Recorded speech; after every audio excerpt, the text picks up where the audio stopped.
Ayan. So let's start first with the transaction processing. Okay? So it's the data processing cycle. So we will be understanding right now, iintindihin natin kung ano bang nangyayari when data is being processed. Okay? So at a high level, you could see here the cycle. It's a cycle kasi continuous siya. Ibig sabihin, pagka narating mo na yung last step or last phase of the cycle, you would now go back to the to the first step or the first phase, no? So, yung for operations po natin dito, let me just get the laser. Ayan. So, yung for operations natin, you have your data input, data storage, data processing, and the information output. So, dito naka-diagram naman siya. So, data input meaning yung lahat ng pumapasok na mga data, ibabato natin yun to the system for it to be processed. At the same time, when you process the data, it would also be stored. Ayan. Kasi, di naman pwede na nag-process tayo ng data, nag-gather tayo, di natin iso-store, 'di ba? So, ano 'yon? Saan na siya napunta, 'di ba? So, next is would be yung pinaka-output natin or magiging product of your data processing would be your output. Okay? Which you will be using to decide, okay, for business decision making. So, next, no, ayan. So, yung first step nga natin, it is the, what we call the data input. Okay? So, pag sinabi nating data input, meron ding mga steps inside of it. So, kumbaga, paano ba nating ginagawa ang pag-input ng data? So, I know that this is actually very familiar naman na sa inyo kasi you do it every day, 'di ba? Pag nga lang magla-login ka to your social media accounts, you're already capturing data, no? So in this case, yung first step natin is yun nga, capturing transaction data, and we enter it into the system. Okay? So dahil we're talking about business transactions, so ang data that we are capturing, these are triggered by business activity. Okay? So it's triggered by business activity. Ibig sabihin, merong nangyari sa negosyo. Kaya kailangan mong mag-capture ng data, 'di ba? For example, no, may benta ka. It's a business activity, selling, 'di ba? Or sales, no. Business activity 'yon. So something happened. Now, because something happened, you now need to capture data related to that particular transaction or particular activity. Okay? So ano yung data no that we need to be collected? Okay? So dapat the data that we are gonna collect is about 3 facts of each business activity. First one, activity of interest, anong ginawa? Step 2, resources affected by each activity. And then step 3, the third fact, is the people. So anong ginawa? Okay? And then, sino ang mga affected ng activity at sino ang gumawa? Sino ang gumawa ng activity? So for example, nag-sell nga tayo, no? Sales of 100,000 pesos. Ayan. So activity of interest natin is the selling. Ang resources affected by the activity would be the business na nagbenta, which is in this case, sabi natin, our business, and yung pinagbentahan nating customer, and who are the people who participated. Diba? Sino yung mga salesperson dyan, or sino yung mga nag-receive ng item, sinong nag-process. Okay? Now, there's what we call source documents, no? So pag sinabi nating source documents, ito yung mga ginagamit natin to capture transaction data at its source. Ayan. So yeah, it's used to capture transaction at its source. Kaya nga siya tinawag na source document. So pakiusap lang po, walang malilito po dito ha. Pag sinabing documents used to capture data at its source, ay ba nandoon na po ang sagot? Ha? Nandun na ang source, nandun na ang documents. So, napakadali, di ba? Alam mo na agad. Okay, documents at its source, source document, di ba? Napakadaling magsagot sa exam. Oh, so yung source na yun, no? When the transaction takes place, di ba? Example natin, sales order, purchase order, employee time cards, yan. So yung lahat ng mga source documents na yan, mas malalaman natin as we go along the discussion, as we go through the different business processes or the different transaction cycles, no? Yung bawat isa niyan, revenue, expenditure, kasi bawat isang mga transaction cycles na yun, magkakaibang source documents yung kailangan. For example, itong nakalagay dito ay sales orders. So yung sales orders natin, ginagamit yan, malamang sale nga eh. So sa pagbebenta, okay? So ginagamit natin siya in the revenue cycle. However, purchase order naman, sabi nga purchase, edi bumibili ka. Saan ka bumibili? Saang cycle ka bumibili? Expenditure cycle, 'di ba? Yung paggastos natin.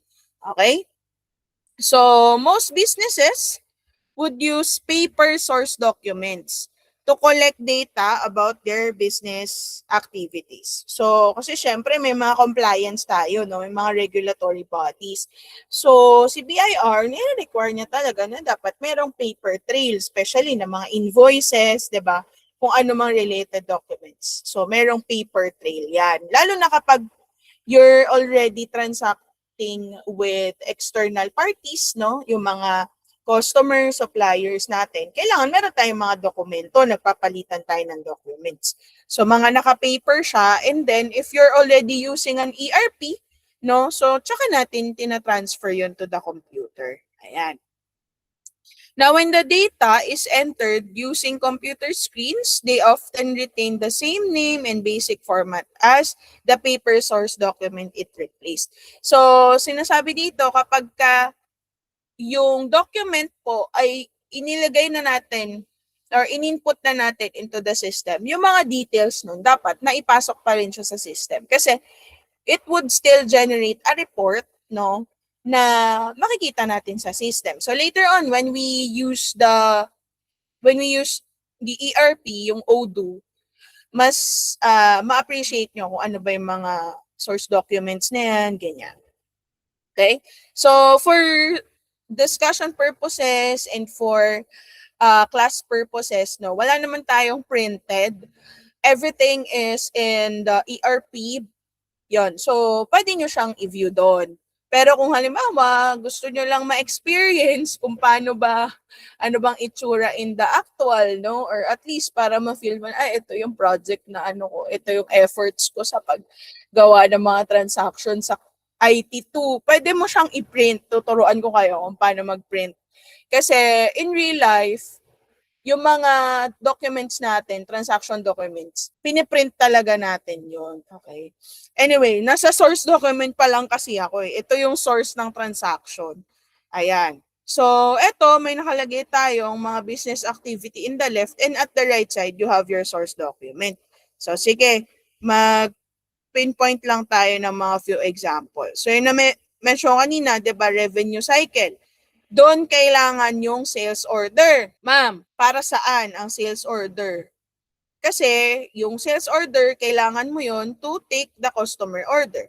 Kasi ito, tatandaan nyo ha, ang sales order na gagawin natin ay triggered siya ng may umorder sa'yo. May umorder, no? Umorder si customer. So, dapat, bibigyan natin siya ng corresponding sales order document. Okay? So, chika-chika lang tayo ngayon, but later on, magdi-drill down tayo as in, isang buong chapter nga to sabi ko sa inyo. Bawat isang cycle, isang chapter, tas 2 to 3 weeks tayo per each chapter. Ayan. So, anyway, ma-enjoy nyo. Promise. Okay. So, ayan. So, meron tayo ditong list of all the documents. Well, not all. I mean, some of the documents para saan siya. So, just be familiar with it, no? Familiarize yourselves lang. Sales invoice to record cash and credit sales of merchandise. Yan, delivery ticket. Hindi ito yung ticket sa sasakyan, no? Hindi po yun yon. Delivery ticket would be to record delivery of merchandise to customers kasi dapat may proof, 'di ba? Ano kasi yan guys ganito nyo lang siya iintindihin. Yung mga documents or mga transaction mga source documents natin. Kaya kailangan niya. Kasi, proof yan, no, na nangyari yung transaction. I'm not sure if I mentioned this before. There's what we call a principle of non-repudiation. Pag sinabi mong non-repudiation, hindi makakatanggi yung mga partidong involved in the transaction kasi may proof ka.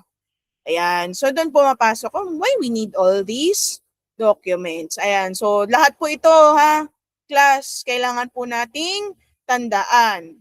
Because one thing that's important in this class, no, and what I would really, with all my heart, ensure to you is that pag sineryoso mo yung klase ko, familiar, no, you would at least be prepared. Ayan. Na when you go into the corporate, hindi to, ano tong document na to? Ayun. Okay. Ala, ano to? Paano ba mag-print nitong purchase order na to? Kasi kailangan na. O itong invoice na to, kailangan na. Ayan. Ano kailangan ilagay ng mga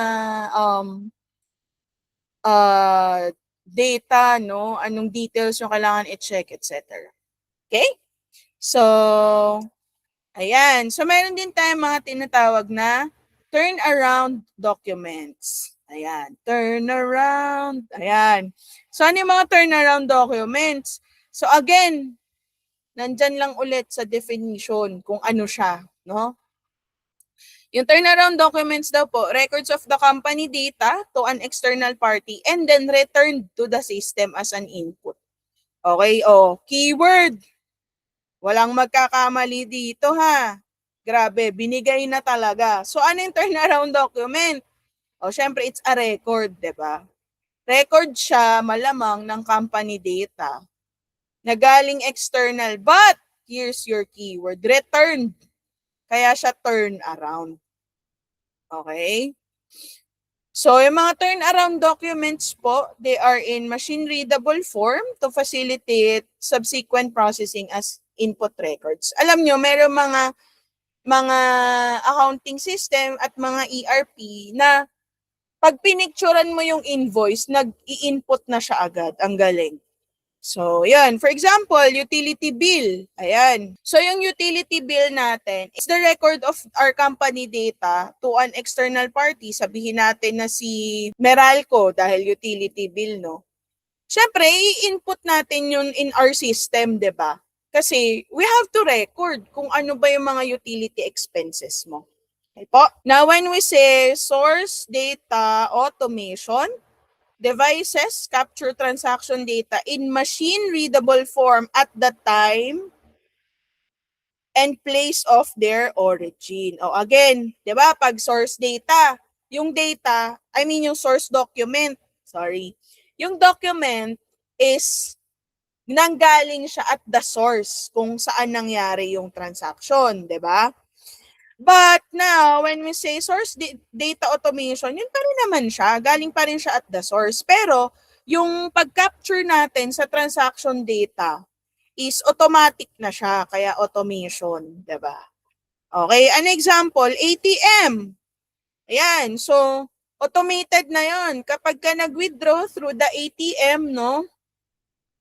Through the machine, matik, pag nag-withdraw ka, magre-reflect agad sa records.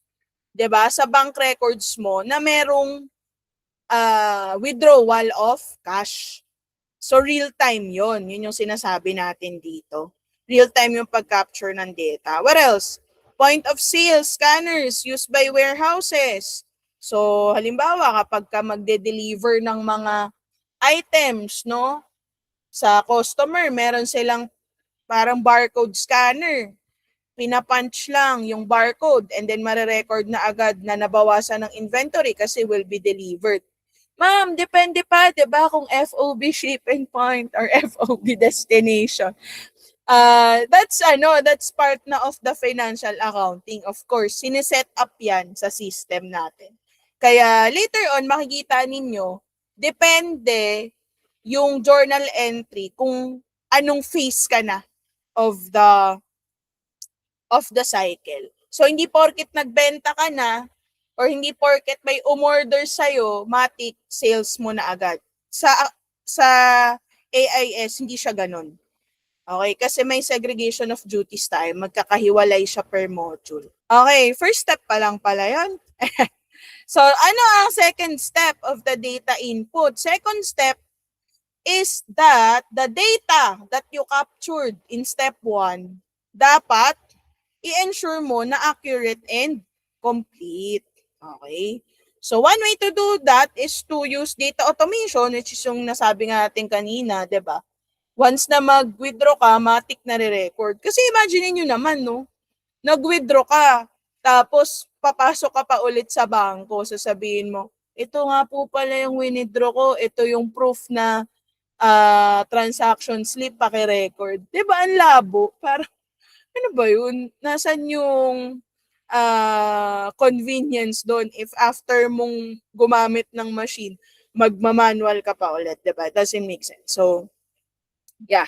And the third step, no, in processing input is to make sure company policies are followed. Ayan. So, napakahalaga po nito, no? We follow policies, okay? Such as approving or verifying a transaction. So, halimbawa, sige, meron po ba dito may ATM? Total, yun naman yung example natin, no? Para at least in real life, alam nyo kung paano. Ayan, okay. So, magkano usually yung limit pag nag-withdraw ka sa ATM per day? May limit yan eh. Limit per transaction, kada labas ng pera, at may limit per day kung ilan yung max. Sige nga, may mga nakakaalam po ba? 10K, 20K, ayan. So, per withdrawal, 10K. Kasi I think that's the maximum na kaya nung machine eh, na ilabas yung kapal ng bills, 10K. But the maximum value naman na pwedeng i-withdraw sa isang araw, I think it's around 20K to 25K. So katulad nun, no? 'Di ba merong na-input, 'di ba sabi natin, source data automation, yung ATM, pag nag-withdraw, automatic nare-record. So ngayon, meron niyang mga controls that are in place to make sure na company policies are followed, 'di ba? In this case, automated na siya. Hindi ka napapayagan ng system na mag-withdraw pa beyond the limit kasi that's part of the policies. Step 2, but actually, simultaneous din naman to or side by side with data processing, yung data storage natin. So, pag sinabi nating data storage, no, from the term itself, ano ginagawa sa data? You store. Ayan. Hindi nilalagay sa tindahan, ha. When you store the data, it means that you keep it. You keep it safe. Ma'am, why do I have to keep the data safe? Kasi po, the company's data, it's one of the most important resources. Napakahalaga niyan. Kasi isipin mo, no? Grabe, your earning, your sales, no, is 1 million pesos per week. Kasi nagbebenta ka ng coffee. Ayan. May cafe ka, 1 million in a week. Grabe, ang lakas mo. Kaso wala kang record. Sige, imagine niyo, no? 1 million per week yung pera mo, kaso wala kang record. Ngayon, bilangan ka lang, lulugmok yung negosyo mo. Bakit? Una sa lahat, hindi mo alam yung, kung accurate ba yung pera na meron ka, 'di ba? Na pumasok talaga sa bangko. Accurate ba yon with what has really happened? And you can't decide, no? Ano ba kaya dito sa mga products ko yung mabenta talaga? At ano yung kailangan ng i-remove sa market kasi dagdag lang siya ng inventory, di naman nabibenta. Okay? Yeah. So, yeah. However, no, the mere existence of data does not guarantee that they are useful. O sige, recall. Sorry, ano ulit ang characteristics of useful information? Ayan. Sige nga po. Kailan mo masasabi na useful, no, yung information na meron ka? So, general ledger, ledgers. Ayan. So, yung ledgers, no, it's one place or one record where we will be able to store data, especially financial data. No? So may mga different types of ledger. Alam nyo na to by heart, definitely. No? General ledger, subsidiary ledger, and we also have the control account. Siguro yung control account can be a new thing because yung control account, ginagamit kasi natin siya talaga kapag sa system na po. Okay? So, ano po ang general ledger? Pag sinabi nating general ledger, ayun, alam niyo na to eh. So, pag general ledger, it's a summary level, summary level data for all the assets, liability, equity, revenue, expense of the organization. So, lahat-lahat nasa GL, diba? That's the acronym, GL. Now, what is subsidiary ledger?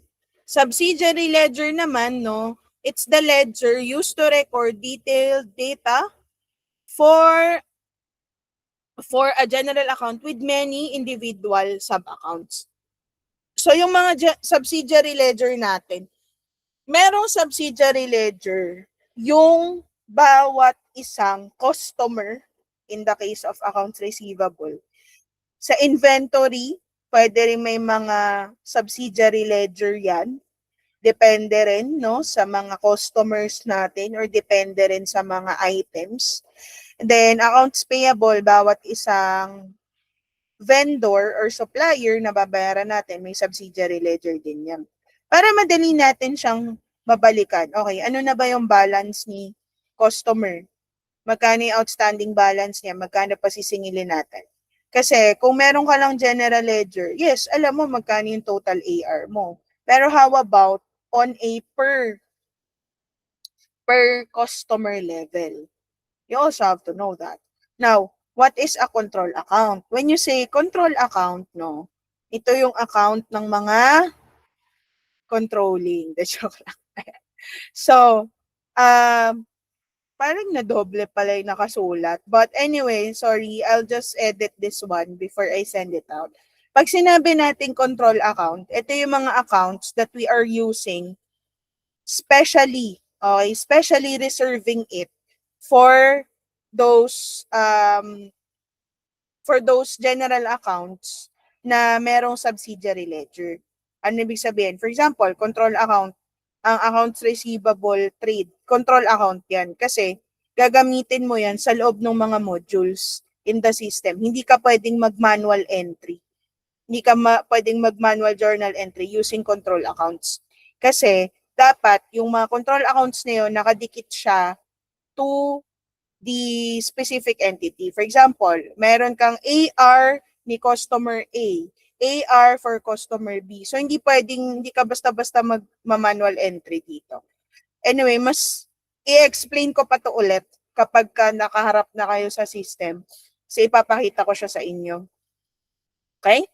So, next, coding techniques. Ayan. So, when it comes to data storage, mahalaga, 'di ba? Sabi nga natin, your information should be, what's letter U? Should be understandable. Ayan. So, in the organization, usually, coding is used. Hindi ibig sabihin dito na magko-code ka na para kang IT, no? But when we say coding, it's assigning mga numbers or mga codes ba? Nag-assign tayo ng mga code natin for us to better classify yung mga items or to better classify if customer ba to or supplier. Depende sa kanyang business partner code. Depende rin sa item code, malalaman natin kung ito ba ay inventory, equipment, furnitures and fixtures, etc. Okay? Ayan. So, sequence codes. Ayan. So, using sequence codes, items are numbered consecutively so that gaps in the sequence code indicate missing items.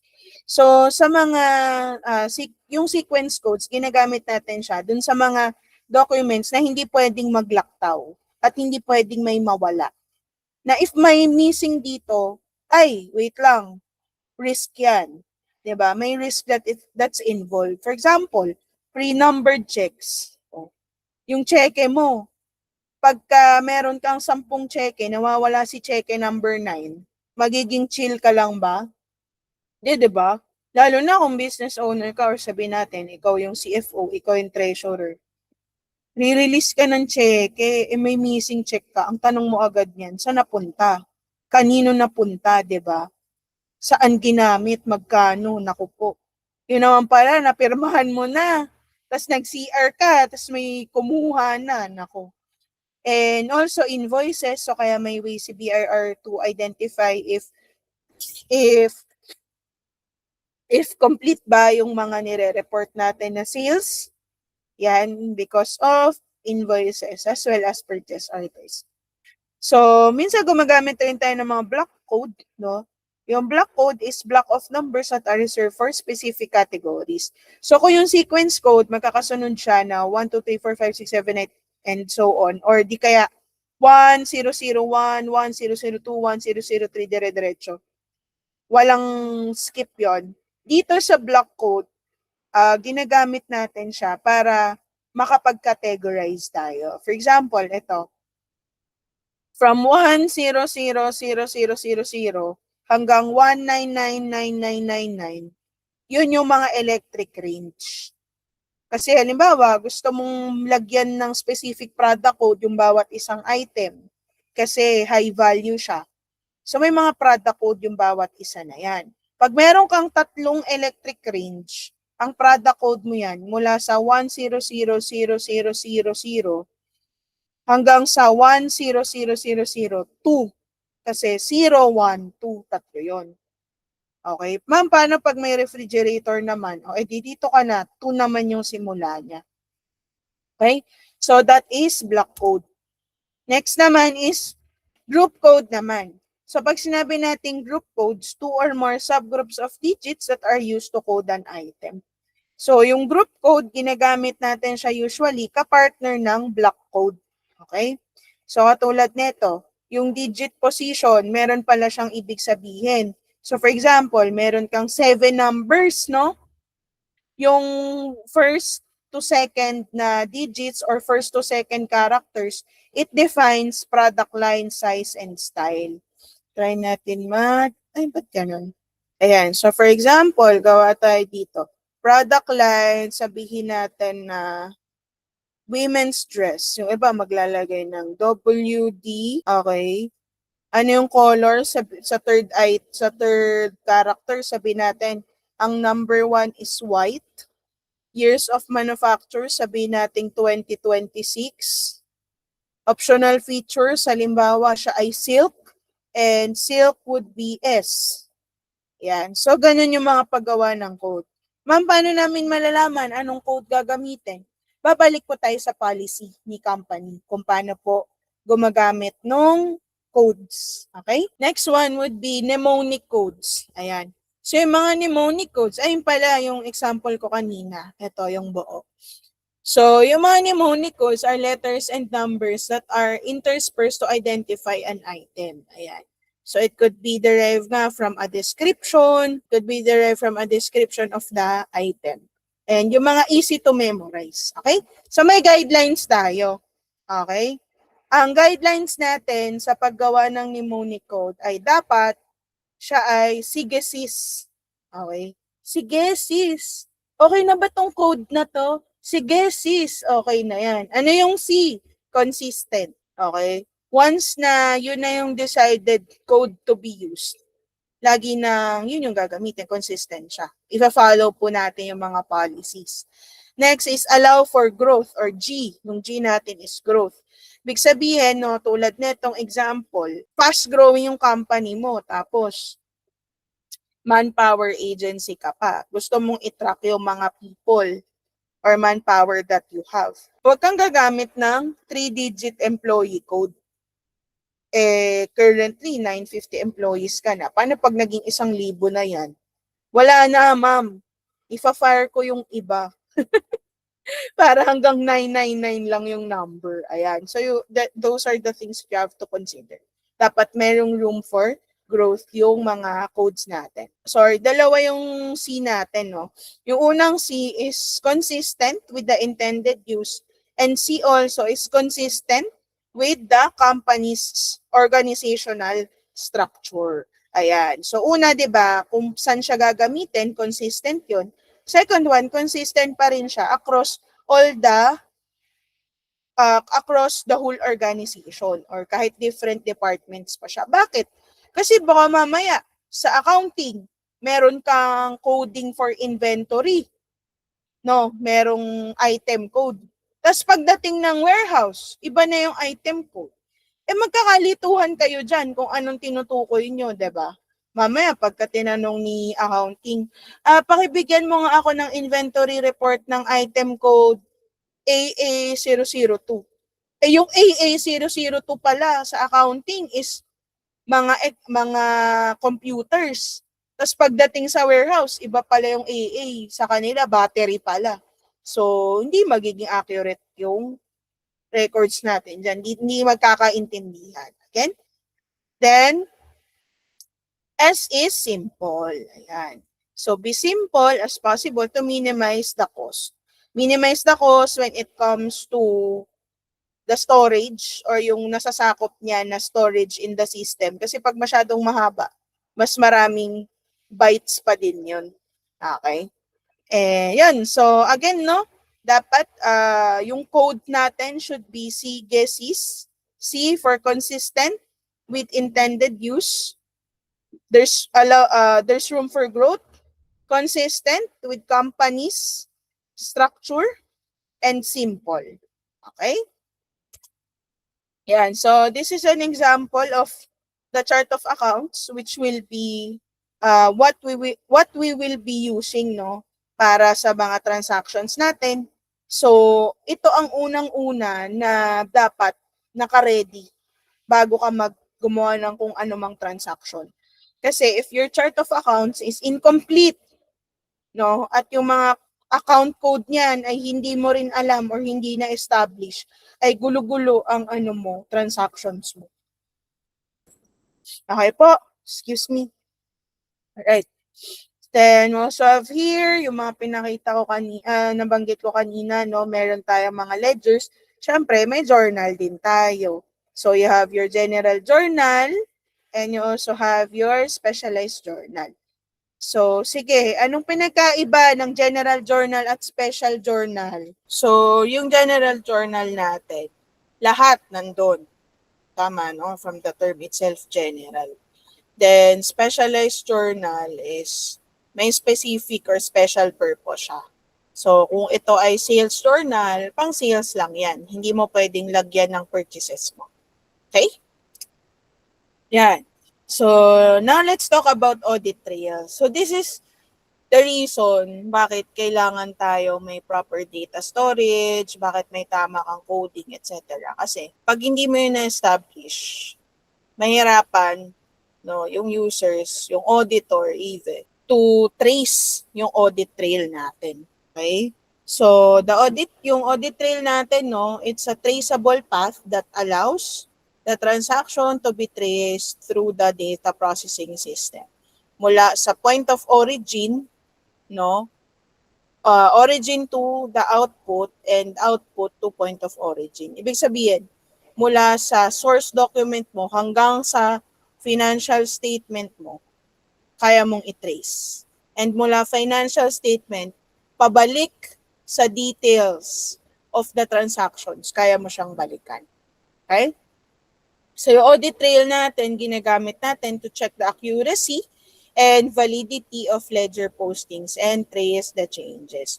So dito po, no, sa nakikita natin dito, yung mga arrow na yan, hindi po yan nagkamali. Okay? So, yung mga arrow na yan, ibig sabihin, yan yung mga references natin. Kaya sinasabi, diba, dapat may tama tayong mga coding, mnemonics, etc. Kasi, yun ngayon yung magiging reference mo to trace, no, for your audit trail. So, for example, eto. Meron tayo ditong sales journal, page 5. Okay. Kita ba pag 0? Ayun, perfect. Okay, so dito, no, you will see here, yung page 5, nakalagay siya sa sales journal kung anong page niya. But also, saan mo pa magagamit yon? So, kung saan siya related, dapat nakalagay din yung source document number na yon. I mean, not source document, yung sales journal number na yon. So, for example, dito sa general ledger, makikita dito na yung itong sales na 15,511 na total, which is this one sa taas, no? Sabi niya, yung details daw nun ay nasa SJ5, which is eto. Okay? And then, saan pa siya ibabato? Ibabato din siya, dito naman. So, yung general ledger natin, no, nung the following, general ledger na accounts receivable yung una, and then this one is general ledger of your sales. So, nakalagay pa rin kung ano yung mga related reference natin. So, SJ5. Saan pa siya ibabato? Dito rin, accounts receivable subsidiary ledger, SJ5. Pero ang tinutukoy na niya dito is yung specific transaction, yung amount of sale, yung individual sale, which is in this case, 1,876.50. So, kapag tinignan mo, andito naman siya, yung sale natin to KDR Builders. Okay? So, that's the purpose of having your codes for you to be able to trace, no, the transaction. Again, take note of this, from point of origin to the output or from output to point of origin. Okay? So, sa audit, no, ganyan yung ginagawa. I mean, sa auditing problems, 'di ba? Tinitrace nyo rin, no, lalo kapag mga reconciliation. So, tayo naman naka-system. So, automated naman na yan. But you need to be able to know saan mo siya titignan para pagka nag-conduct ka ng audit, well, sa IT3 pa naman yun. So, alam mo siya i-trace, no? Okay. So, meron din tayo mga computer-based storage concepts. Okay, so ito yung mga kailangan yung tandaan kasi ito yung mga, kumbaga, components siya or parts siya, no, in your storage that you need to understand.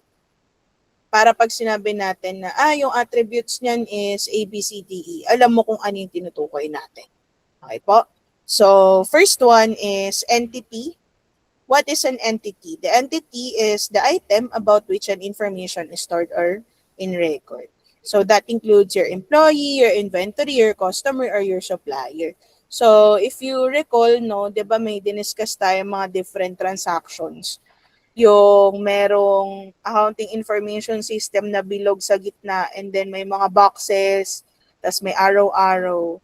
So, yung boxes doon are the entities. Next is the attributes. So, the attributes, these are the properties, no, or characteristics ng characteristics of interest of an entity that is stored in the database. So, for example, ano ang attributes ng isang employee?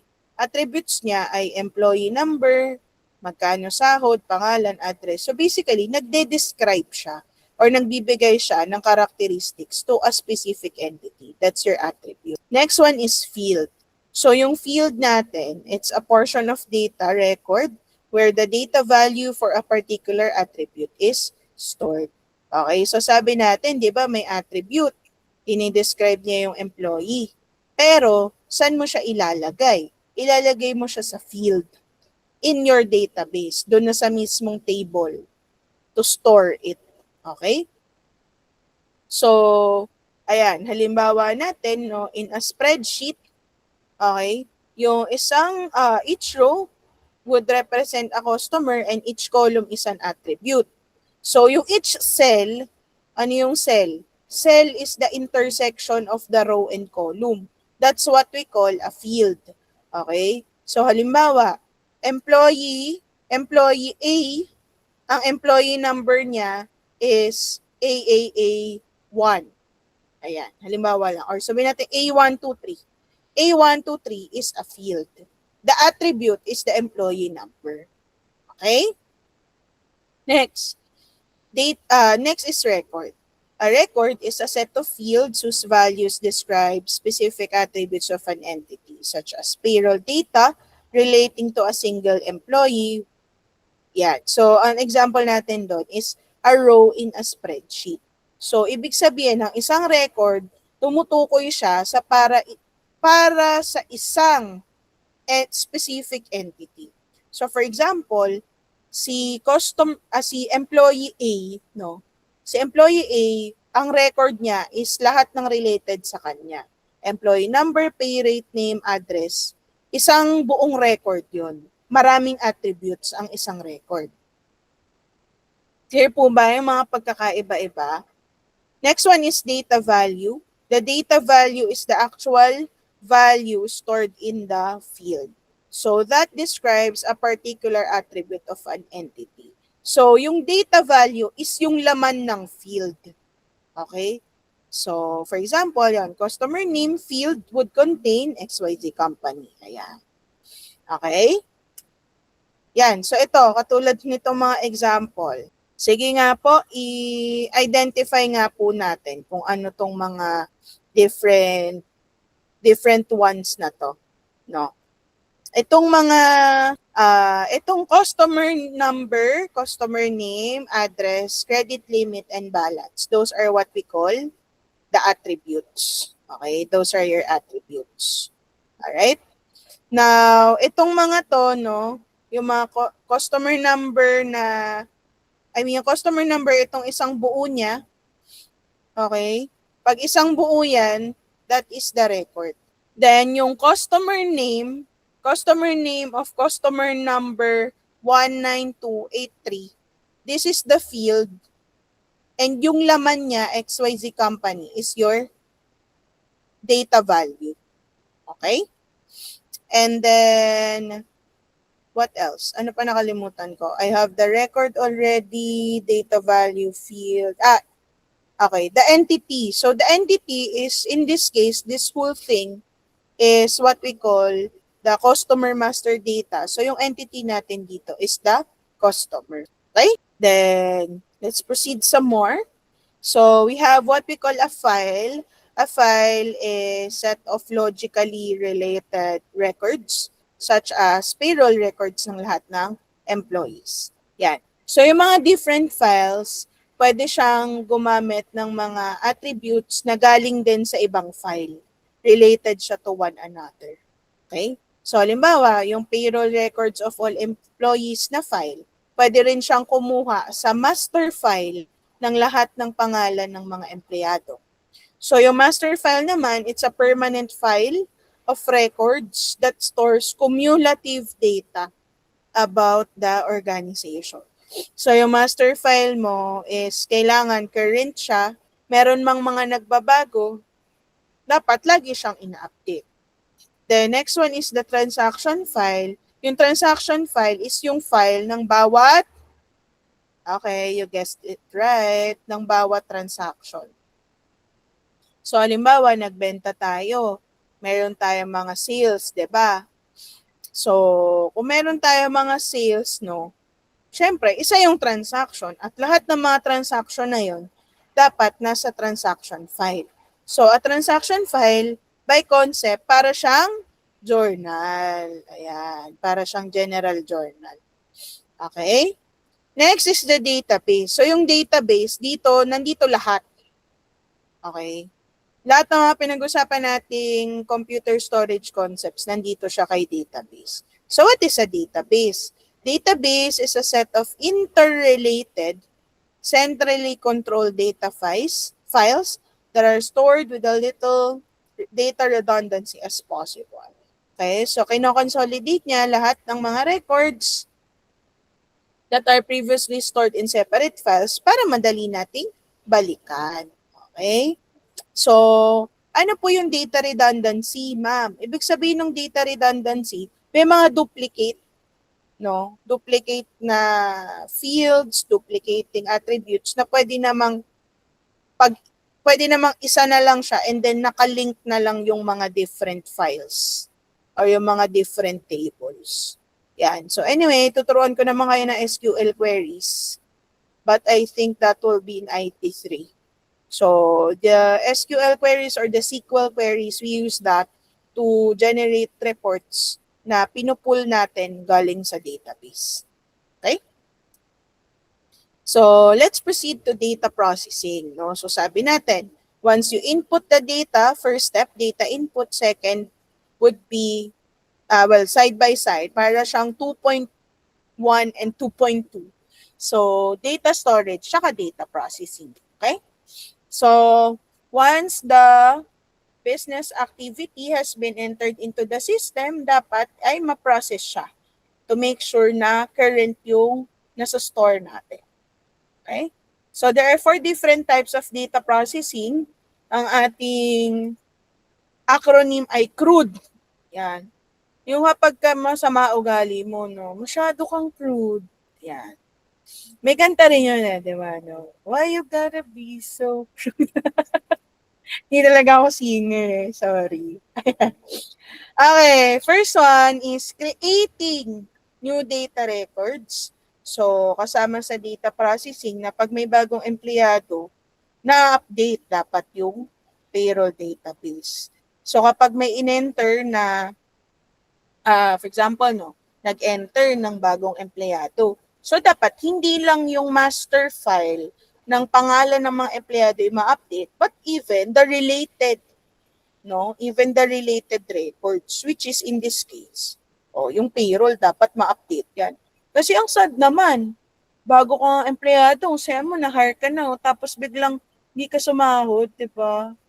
Ang crude nun. Next, R is reading. Reading, retrieving, or viewing existing data. So sabi natin, information is useful if it is verifiable. So dapat yung data na pinasok mo in the system upon your data input, ay dapat kaya mo siyang i-read or kaya mong i-retrieve. Ibig sabihin, kaya mong i-search. 'Di ba? Tama nga ba yung nailagay? Magkano nga ulit yung in-order nitong company, customer A? Ilan nga ulit yon? Ayan. So, dapat kaya mo siyang i-read. No? Next, updating previously stored data. So, for example, sige, pumili tayo dito ng tao. Halimbawa, si Hillary. Ayan. Si Hillary dati, auditing staff siya. Then, naging audit senior na siya, na-promote siya. So, dapat, the system would be updating, no, yung previously stored data. So, in this case, yung attribute na rank or position would be updated. Then, number 4, deleting data such as purging the vendor master file of all vendors the company no longer does business with. So, there are times na ginagawang inactive, inactive, inactive, yung mga vendors or customers na hindi na masyadong nakakatransaksyon ng company. But, darating din yung time na let's say, kasi 3 years ago pa naman nung last namin yung nakatransaction. So, ginawa siyang inactive, pero dahil masyado nang matagal, they can already purge it. Ibig sabihin ng purge, pwede na siyang tanggalin, i-remove. Diba? Kaya nga may movie na The Purge, kasi ibig sabihin ng purging, cleansing yun eh. Ayun. Okay? Yun. Dami natin natututunan ng mga English words. Meron tayo dito example, no, na accounts receivable file update process. So, you have your transaction data. Okay, you also have your master file record. So, hand in hand yan na gagamitin natin to update your master file record. So, kasi sabi natin si master file, di ba, nandyan lahat. May bagong transaction. Dapat magbabago rin yung master file record. So, katulad nito, yung transaction amount, 360.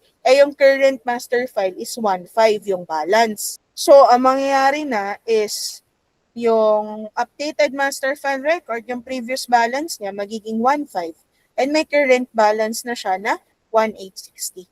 Okay?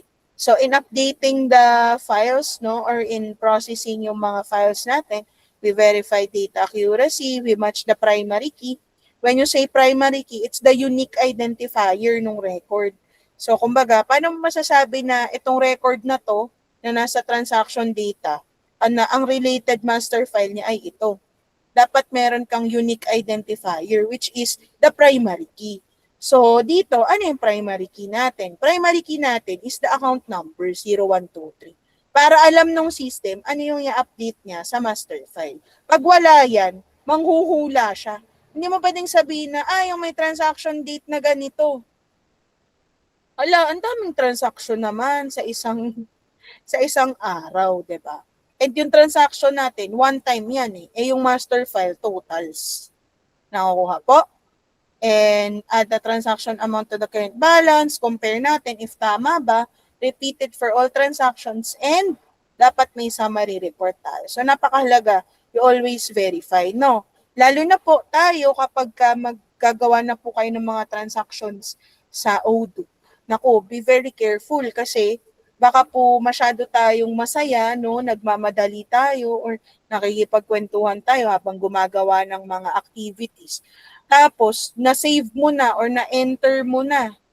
Mali pala yung na-input mo na value. So, pwedeng hindi na siya ma-edit kapag may journal entry na yun kasi part of the controls, no, for data integrity, diba? Sabi natin yung CIA triad, C for confidentiality, I for integrity, A for availability. So, integrity, ibig sabihin, dapat yung data mo, hindi basta-basta nababago ng kung sino. Okay? Alright. So, we have what we call batch processing.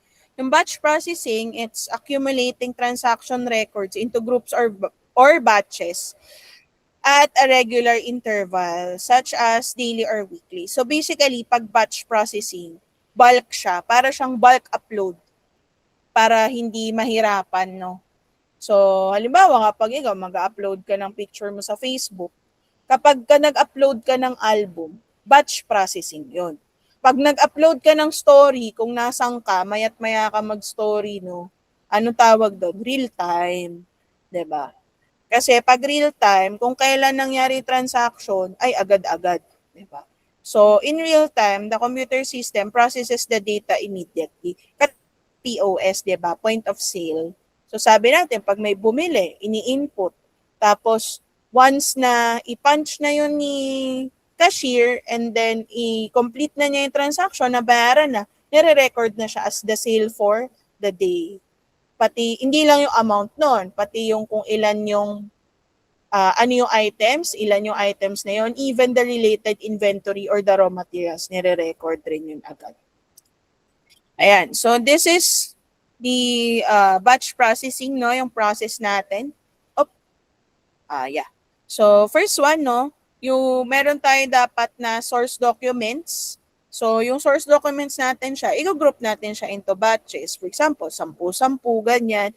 Or lahat ng sales order muna. And the next one, lahat naman ng mga for collection na, ganyan. Then, enter natin yung batch natin at your predetermined time or batch size. Pwedeng may oras or yun nga, yung quantity, no, kung ilan yung ipaprocess mo na data. Sort the file and edit the data if ever needed. So, store natin siya in a temporary file. And then, we are gonna process all the batches, update yung old master file with the bago. And then, print natin siya. Yun, if ever na needed. The next one, meron tayong online batch processing. Pag online batch processing naman, ang nangyayari, the transactions are entered into the system habang nangyayari yon, pero temporary file muna. And then, yung temporary file na yon, no, ipaprocess siya at a predetermined time. Then, update the old master files with transaction data, creating new master file. So, example na itong online batch processing, merong mga POS kasi na point of sale na hindi siya diretso nire-record as a sale. Ang mangyayari, at the end of the shift, no, meron kang nakalagay doon na total amount of the sale. And then, kailangan mo nang i-input kung magkano yung actual cash Ayan. So, yung actual cash na yun, i-input muna ni cashier and then mag-automatic compute si POS.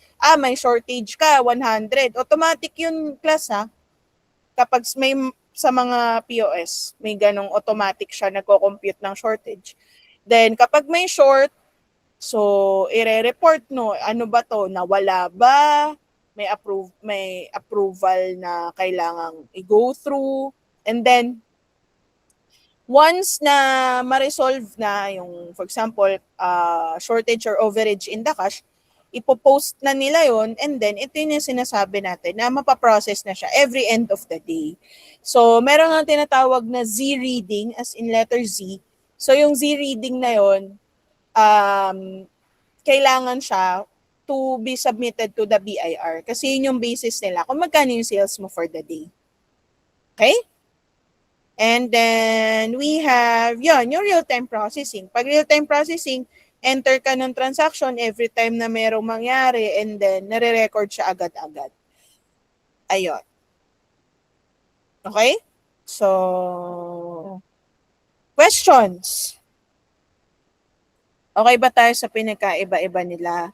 May batch processing tayo na offline, then online, then real-time processing. Right? So, last one. Last step, last phase of the data processing cycle would be information output. It's the final step. So, with information output, alam nyo naman, output. So, ito na yung final product, di ba? So, with your information output, it can be displayed in a monitor. Pag sa monitor, ang tawag soft copy, di ba? Alam nyo na yun. Pag naka-print, yung printer nilagay ko, printed kasi yan. Printed on paper, hard copy tawag doon. Okay? So, meron tayong common forms kung paano pinapresent ang information. Either document siya, report siya, or query. When you say a document, yun ay mga pinagsasabi natin kanina ng mga different documents, no, source document, ayan. So, pwedeng galing siya sa another company, okay, or record siya ng transaction. Pag sinabi nating report, no, ito na yung output ng system mo na nakasummarize o may metrics ka na, sino yung mga top customers for the month or top sales personnel for the month, reports yun. 'Di ba? Trial balance, report din yan. Okay? Next, yung query naman, no, it's a kind of report pero request siya sa database. Ito yung kinocode natin. So, it's generated, yung nag-generate na output dito is in a form of a table. Tapos, yun, it can either be displayed lang as a soft copy or piniprint siya, pwede rin. Depende sa requirement. Okay? Again, yung okay. So, yeah, what is an ERP? No? So, an enterprise resource planning is a system that integrates all aspects of organization's activities into one system. So, ang ERP ay modularized po siya. Ibig sabihin, depende kung ano yung need ng kumpanya, pwede niyang piliin kung anong module. For example, gusto lang niyang gamitin is the financial module. Ayan. Pero hindi pala pwede yun kasi sa financial module, manual JE lang. So, for example, retail lang siya, hindi niya kailangan ng manufacturing module. So, ang kukunin lang niya, sales, purchasing, banking, inventory. So, yung kailangan lang niya. Pero kapag ikaw ay manufacturing, may additional module ka. So, parang may additional features, ganon. Premium. Okay. So, the ERP facilitates information flow among the company's various business functions and manages its communication. So, kumbaga, yung ERP kasi natin, it is a one-stop shop. Okay? One-stop shop siya. Ibig sabihin, no, dito ka na pwedeng makipag-interact to your vendor. Dito ka rin pwedeng makipag-interact with your customers. Yan. Okay? So, let's continue. Yan. So, ito yung mga top ERP systems for SMEs in 2025. I was trying to find yung 2026 pero wala pa eh. So far, for SMEs, small medium entities, ito siya. So we have O2, which is what we're gonna be using. So it will be a great advantage for you guys. Paglabas nyo sa work kasi alam mo gumamit ng O2. I mean, paglabas nyo for work kasi alam mo gumamit ng O2.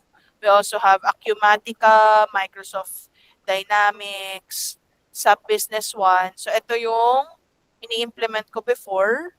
Then Oracle NetSuite, dito yung work ko dati sa Oracle. And then we have Sage, Intacct, ERP Next, Infor, Zoho ERP, and Epicor. Yan. So, yan yung ilan sa mga famous. So, ma'am, bakit wala dyan yung ibang mga alam namin katulad ng mga QuickBooks, Zero? Ayan, alam ko familiar kayo dyan. Kasi yung mga yon magko-fall siya dito.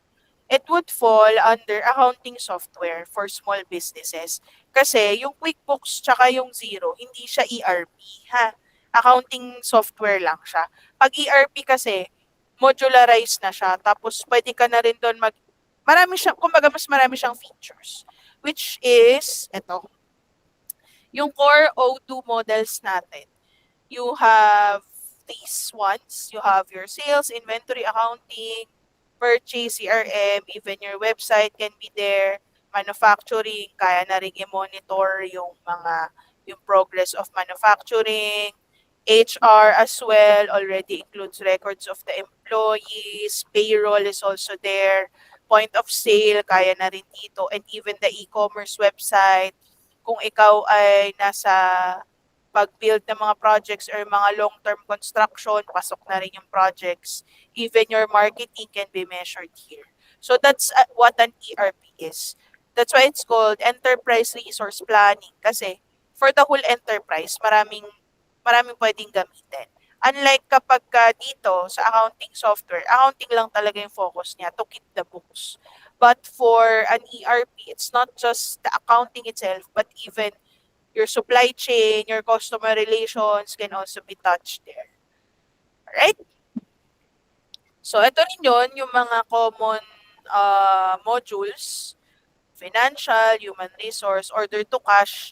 Yung order to cash, ito yung bagong pangalan or yung more common na pangalan ngayon ng revenue cycle. Kasi mula sa pag-order hanggang sa, mula sa pag-order ng customer hanggang sa ma-convert mo into cash yung order nila kasi na-collect mo na. So, kaya revenue cycle. And then, disbursement cycle or the expenditure cycle, it's also called purchase to pay. Kasi mula sa pagpili mo hanggang sa bayaran mo siya, yun yung cycle na yun. Okay? Then we also have manufacturing or the production cycle or the conversion cycle. We also have project management, CRM or the customer relationship and other system tools, mga reporting, ganyan. So dito sa O2, meron din tayong analytics. Parang Power BI pero sa O2 siya. So lahat ng mga ginawa mong transactions, kaya mong gawa ng analytics. Okay? So, ito mga advantages lang naman ng ERP. So, you could just already read through this one. So, basically, kapag may ERP ka, so, mas madali kang makapag-decide, no? Mas madali mong makikita yung current financial status or financial situation ng company. Okay? And kapag naka-ERP ka, isang pasok mo lang ng input, magre-reflect na siya. For example, umorder ka ng magre-restock ka no, sa purchasing module mo. Nag-input ka na ng purchases and then na-receive mo na yung items. Alam nyo ba, stocks for this certain material? Ayun, ganun siya. So, madaling mag-usap, kumbaga, yung mga different departments because the actions or the transactions and activities done by one department can already be connected to another department. No? So, mas smooth yung processes natin. Yan. So, yeah, just read through this. Anyway, yung mga pinagsasabi ko, yung mga to ay mga pinagsasabi ko rin naman. Ayan. And, yeah, so dito tayo, may mga disadvantage pa rin naman yung ERP. Number one, the cost. So, normally, mahal talaga yung ERP implementation. Back in 20 I think it was around 2019. Yeah, around 2019. No, before I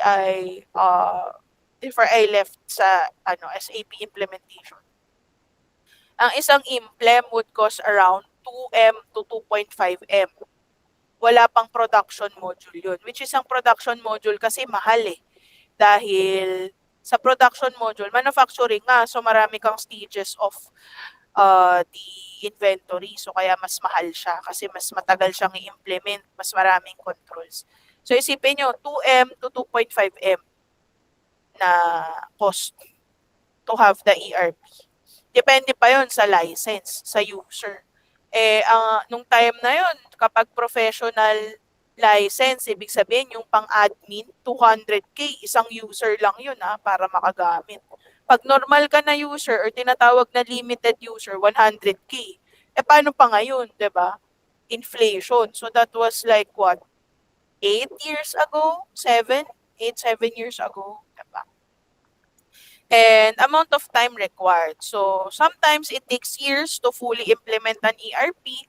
Sometimes mga 6 months to 1 year, depende kung gaano katagal yung or gaano karami yung mga modules to be implemented. Pero pag yung mga SAP, S4HANA, Oracle, NetSuite, yung mga ginagamit ng mga mas malalaking company, matagal siyang i-implement. And usually, it's implemented using what we call agile methodology. Pag sinabi nating agile methodology, hindi siya isang bagsakan, pakonti-konti siya. To make sure na na-master muna nila yung isang phase of the implementation bago magdagdag. Yan. And changes to business processes. So, isa tong disadvantage kasi may learning curve. And yung ibang users, ayaw nila na parang, bakit kailangan po mag-system? Sanay na kami dito, blah, blah, blah, ganyan. Then, complexity, of course, yun nga, mas nagiging complex siya. Kasi maraming aayusin, kumbaga, pina-automate mo eh. So, may mga rules na, approvals, authorization, kaya mo nang ipasok. So, dahil mas may controls, mas complex siya, so, may kailangang sundin yung users. And third one is the resistance. So, ito nga yung sinasabi ko, related dito sa changes na minsan pumapalag yung mga user, lalo pag mga multiple departments na, ba't kailangan pa yung gawin, ganyan, ayaw namin, or like parang, wag na natin ipasa, may ginagawa pa ako, tas aaralin ko pa yung SAP, ganyan. So, yun. Okay, those are the disadvantages. And here, this is the last slide. Ayan. So, this last slide is the integrated ERP system, So, this is the integrated ERP database. Yung bawat isang cycle na na-mention ko before, which we will be discussing each of these for about 1 to 3 weeks, Depende sa sa progress nyo. If wala masyadong questions, kaya natin siyang tapusin agad. So, yung revenue cycle, which is na-discuss naman natin, di ba? Briefly, nung last week. Expenditure cycle, production, general ledger, and payroll. So, all of these processes are integrated in one ERP database, which in this case, we will be using O2. Alright? So, yeah, that's the end of today's discussion.